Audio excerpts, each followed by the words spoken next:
On September the 26th last year, one of the most brazen and sophisticated attacks of the entire Ukraine war took place.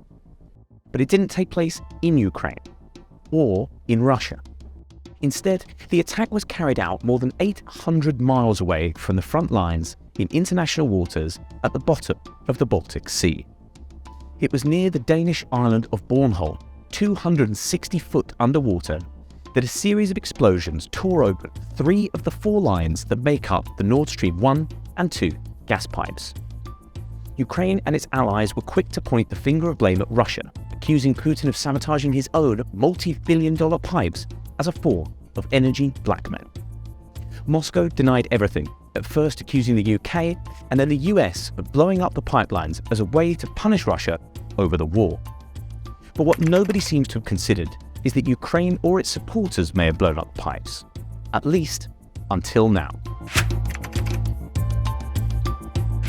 New intelligence leaks from the US and Germany reveal that suspicions have now fallen on a pro-Ukraine sabotage group.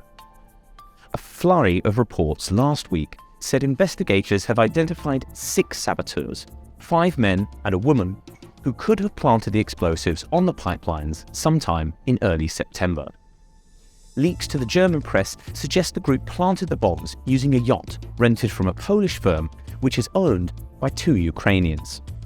The 6, a captain, 2 divers, 2 diving assistants and a doctor, are said to have smuggled 1,000 pounds of explosives to the North German port of Rostock before loading it onto the boat and setting sail on September the 6th.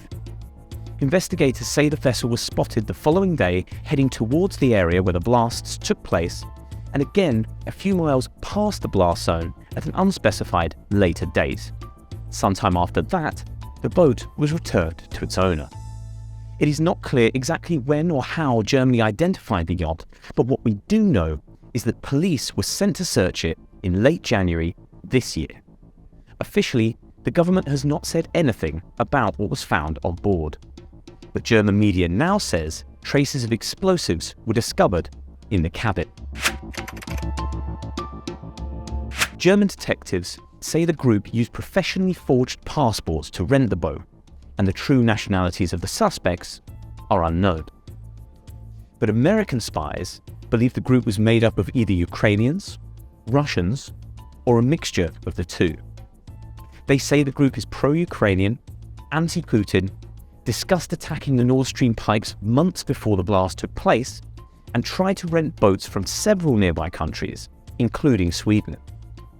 They believe the divers received government training, but are unsure whether they were working for a government at the time of the attack. One Western intelligence service was said to have briefed European leaders shortly after the blast that a Ukrainian commando was involved. But still, nobody seems to know or be willing to say who the group was working for. The New York Times, which broke the story, said there is no evidence that President Zelensky or the Ukrainian military knew about or were involved in the blasts, though that possibility hasn't been ruled out either.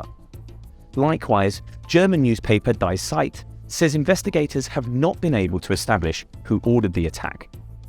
Mikhail Polodiak, a senior advisor to President Zelensky, has spoken out to deny any government involvement. Meanwhile, rumours have begun swirling that an unnamed Ukrainian oligarch may have bankrolled the operation.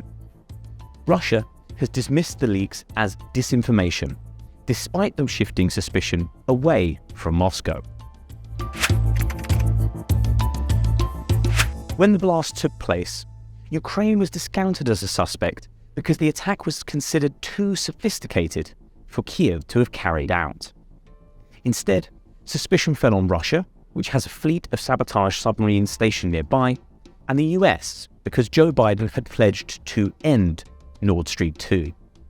But since then, Ukraine has shown a remarkable ability to carry out complex sabotage operations on difficult targets, including far outside their own borders.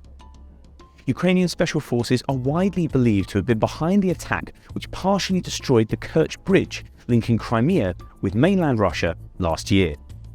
The attack is said to have involved a large bomb shipped by truck across 3 countries and through multiple security checkpoints before it was detonated as it crossed the bridge early on October 8th, just 2 weeks after the Nord Stream blasts. The CIA has also said Ukraine was behind a car bomb blast near Moscow on August 20th that killed Daria Dugina, daughter of Russian war propagandist Alexander Dugin. All of which lends credit to the theory that Ukraine does possess the ability to blow up an underseas pipe, at least in theory. The information leaks covered an awkward time for Ukraine, which has been lobbying its Western allies hard in recent weeks for more weapons to continue the fight against Russia. Though tanks, armoured vehicles and artillery have all been pledged, many of these new systems have yet to actually arrive and could still be called off. Germany in particular, which paid billions for the pipelines, could withdraw support for sending Leopard tanks to Ukraine, setting the war effort back by months. The news could also stall efforts to get modern fighter jets to Kiev, and for Europe to massively ramp up its ammo production to keep Ukraine's troops supplied. The very fact that US and German sources have leaked the information now could also suggest some kind of rift between Western and Ukrainian intelligence that is playing out in public. That could spell bad news for the counterattack that Ukraine is preparing, as Kiev is thought to rely on Western intelligence in its battle planning. Whatever the case, there is still a lot we don't know about one of the most significant attacks of the war to date. For now, the whodunit lying at the bottom of the Baltic remains unsolved. If you like this video, don't forget to hit like and subscribe.